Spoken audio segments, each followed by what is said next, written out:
ಮಹಾನ್ ಗಾಯಕಿ, ನನ್ನ ತಾಯಿಯವರು ಮಹಾನ್ ನಾಯಕಿಯಾಗಿದ್ದರು. ಈ ಗಾಯಕಿನೂ ನಾಯಕಿನೂ ಭಾರಿ ಆತ್ಮೀಯರು ಜೀವನದಲ್ಲಿ. ಅದು ನಾವು ಹೇಳ್ಕೊಳಕ್ಕೆ ತೀರ್ದು ಅದೆಷ್ಟು ಸರಿ ನಮ್ಮ ಮನೆಗೆ ಬಂದಿದ್ದಾರೋ ಆ ಕಷ್ಟ ಸುಖಗಳು ಅಮ್ಮವ್ರ ಹತ್ರ ಮಾತಾಡ್ತಾರೆ, ಆಶೀರ್ವಾದ ಮಾಡೋರು, ಚೆನ್ನಾಗಿರ್ಬೇಕು, ಅಮ್ಮನ ಚೆನ್ನಾಗಿ ನೋಡ್ಕೋಬೇಕು ಅಂತೇಳಿ. ಹೆಚ್ಚು ಕಡಿಮೆ ಅದೇ ವಯಸ್ಸು, 1 ವರ್ಷ ಹಿಂದೆ ಮುಂದೆ ಹಾಗೇ ತೀರ್ಕೊಂಡ್ರು. ಪಾಪ ನೋಡಿದ್ರೆ ಭಾರಿ ನೋವಾಗತ್ತೆ ರೀ. ಕೃಷ್ಣನ ವಿಗ್ರಹನ ಇಟ್ಕೊಂಡು ದೇವರು ಇಲ್ಲ ಅಂತ ಎಷ್ಟು ಜನ ಹೇಳ್ತಾರೆ. ದೇವರು ಇಲ್ಲ ಅಂದಿದ್ರೆ ಹೇಗೆ ಭಗವಂತನ ಇಟ್ಕೊಂಡೇ ಅವ್ರ ಪ್ರಾಣನ ಬಿಟ್ಟಿದ್ದಾರೆ ಅಂತ ಹೇಳಿದ್ರೆ, ಅಯ್ಯೋ ಭಗವಂತ ಮತ್ತೆ ಹುಟ್ಟಿ ಬಾ ಅನ್ನುವಂಥದ್ದು ಸಾಧ್ಯನೇ ಇಲ್ಲ. ಆ ಥರ ಹುಟ್ಟಕ್ಕೂ ಆಗಲ್ಲ. ಆ ಥರ ಆ ಮುಖಚರ್ಯ ಇಟ್ಕೊಂಡು ಇನ್ನೊಬ್ಬರು ಬಂದರೂ ಕೂಡ ಕಂಠನೇ ಬರೋಕ್ಕಾಗಲ್ಲ ರೀ. ಸಾಧ್ಯನೇ ಇಲ್ಲ. ನನ್ನ ಅಂದಾಜಿಗೆ ಅವ್ರಿಗೆ ಸಿಕ್ಕಿರೋ ಪ್ರಶಸ್ತಿಗಳೇ ಸಾಲದು ಅಂತ ನನಗನ್ನಿಸ್ತಿದೆ.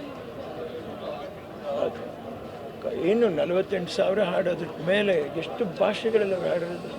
ಅರೇಬಿಯಾ ಭಾಷೆನಲ್ಲಿ ಆಡಿದ್ದಾರೆ, ಜಾಪನೀಸ್ ಭಾಷೆಯಲ್ಲಿ ಆಡಿದ್ದಾರೆ. ಇಂಟರ್ನ್ಯಾಷನಲ್ ಪ್ರಶಸ್ತಿ ಒಂದು ಸಿಗಬೇಕು, ಒಂದು ದಾದಾ ಸಾಹೇಬ್ ಫಾಲ್ಕೆ ಪ್ರಶಸ್ತಿ ಸಿಗಬೇಕು ಖಂಡಿತ. ಅಂಥ ಕಂಠ ಎಷ್ಟೋ ಮಿಸ್ ಮಾಡ್ಕೋತೀವಿ. ಕೆಲವು ಶ್ರೇಷ್ಠ ಕಲಾವಿದರು ಇವತ್ತು ನಾವು ಮತ್ತೆ ಕೊಡ್ತೀವಿ ಅಂದರೆ ಅವರಿಲ್ಲ. ನಮ್ಮವರು ಇಲ್ಲೇ ಇದ್ದಿದ್ದಾರೆ ನೋಡಿ. ನಮ್ಮ ಕರ್ನಾಟಕದಲ್ಲಿ ಅವರೆಲ್ಲೋ ಜನಿಸಿ ಕರ್ನಾಟಕದಲ್ಲಿ ಆತ್ಮೀಯತೆಯಿಂದ ನಮ್ಮ ಮೈಸೂರು ಮಹಾರಾಜರ ಊರಿನಲ್ಲಿ ಬಾಳಿ ಇಲ್ಲೇ ನಿಧನರಾದರು ಅನ್ನುವಂಥದ್ದು ಅದು ಹೆಮ್ಮೆ ಪಡಬೇಕಾದ್ದು ಅನ್ನೋದಕ್ಕಿಂತ ನಿಧನರಾಗಬಾರ್ದಾಗಿತ್ತು, ಇನ್ನೊಂದಷ್ಟು ಕಾಲ ಬದುಕಬೇಕಾಗಿತ್ತು.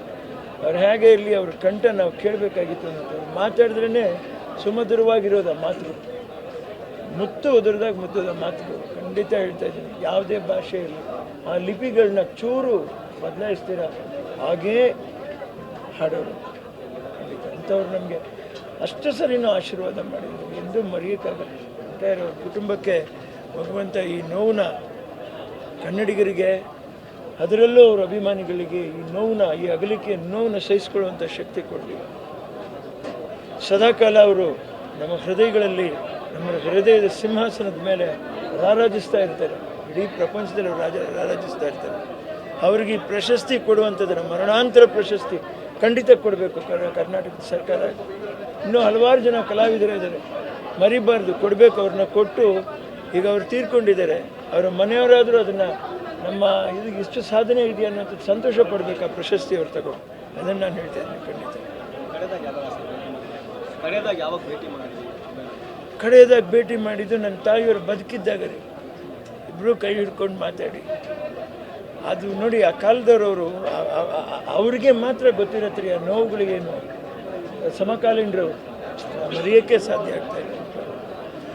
ಹಾಡಕ್ಕೆ ಬರೋರು ಅಮ್ಮ ಶೂಟಿಂಗ್ ಹೋಗೋರು, AVM ಸ್ಟುಡಿಯೋದು ಯಾವುದೂ ಮರೆಯೋಕ್ಕಾಗಲ್ಲ. ಯಾವ ಇಲ್ಲಿ ಚಾಮುಂಡೇಶ್ವರಿಗೆ ಬಂದಾಗಲೂ ಅಷ್ಟೇ, ಕನ್ನಿಂಗ್ಹ್ಯಾಮ್ ರೋಡಲ್ಲಿ ಮರೆಯೋಕ್ಕಾಗಲ್ಲ. ಆಮೇಲೆ ಎಷ್ಟು ಮೃದು, ಎಷ್ಟು ಅವರಿಗೆ ಬಂದ ಇಂಥ ಗಾಯಕಿ ಅನ್ನುವಂಥ ಭಾವನೆ ಯಾವ ವೇದಿಕೆ ಮೇಲೂ ವ್ಯಕ್ತಪಡಿಸ್ಲಿಕ್ಕೆ. ನಾನು ದೊಡ್ಡ ಹಾಡುಗಾರ್ತಿ ಅಂತ ಯಾವತ್ತೂ ಅಂದೇ ಇಲ್ಲ, ಆದರೆ ಅವ್ರ ಕಂಠ ಕೇಳಿದಾಗ ಮಾತ್ರ ಇವ್ರು ಏನು ಅನ್ನುವಂಥದ್ದು ಅನ್ನಿಸ್ತು. ಅಂಥ ವ್ಯಕ್ತಿತ್ವ ಅವರು.